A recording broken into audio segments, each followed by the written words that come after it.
lakas niya. Ganyan kalakas ang hangin. Ang oras dito ay 2:45 AM. Kaya hindi ako makatulog natin. Binabantayan ko ba yung weather. Ayan siya sa labas. Yung sa labas namin dito sa National.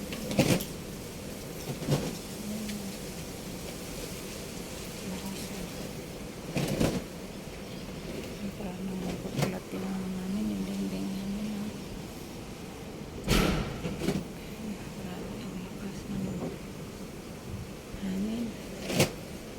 Kung sa Pinas pa to ay bagyo na siya talaga. Tingnan mo isa. So, ganyan kalakas ang hangin. Malapit lang kasi kami sa dagat. Tingnan mo yun. So, madaling araw. Maliwanag pa siya.